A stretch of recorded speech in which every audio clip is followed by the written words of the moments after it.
Hello guys, welcome to my channel. This is the 11th tutorial in this course, and in this tutorial we are going to talk about measurement units in CSS.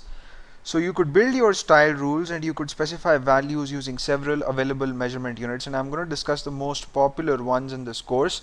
We're going to check out a few in this tutorial and maybe a few in the next one.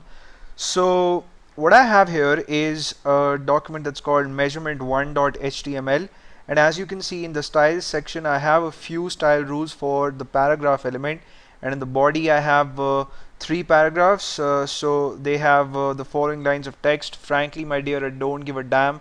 That's a line from Gone with the Wind. I'll make him an offer he won't refuse. That's of course the famous line from The Godfather. And life is like a box of chocolates, you never know what you're gonna get. That's from my favorite movie, Forrest Gump. So we're going to play with three properties here. The first one is line height, the second one is font size, and the third one is letter spacing, and they're all pretty much self-explanatory. So line height is the separation between successive lines of text.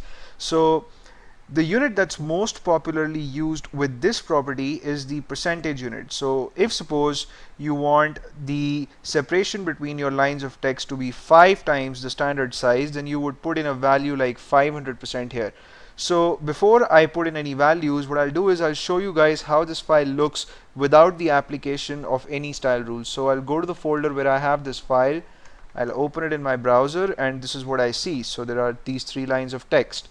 Now I'm going to put in a value 500% here, 500%. I'll save the file, I'll go to my browser again and refresh it, and this is what I see. So you can see that there is greater separation between the lines now, and that's because I've increased the line height.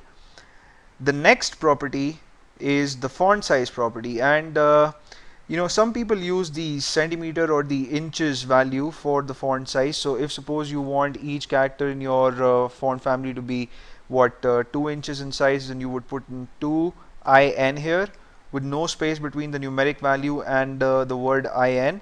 And when I would refresh my page, oh, this is what I see now. So the text is too big, you'll probably have to scroll down to read all the text. But this is not really a good idea. You would probably want to use something like point for font size, but anyway, I just wanted to show you guys an example of the inches measurement unit. And for letter spacing, the one that's most popularly used is the X unit. So it's actually EX, and it has something to do with the alphabet X though. So with your standard font size, the X character has a certain width. Now if suppose you want your letter spacing to be 5 times the width of your X character, then you would put 5EX as the value. So if I type in 5EX here, and if I refresh this page in my browser, this is what I see. So the separation between F and R and A, and all the characters in fact, is 5 times the width of the alphabet X. So that's what the EX unit stands for. And that's it for this tutorial. I'm going to see you in the next video, in which we'll probably continue our discussion on measurement units. And I hope you guys had fun watching this one. You may subscribe to my channel if you haven't already. I'll see you in the next video. Till then.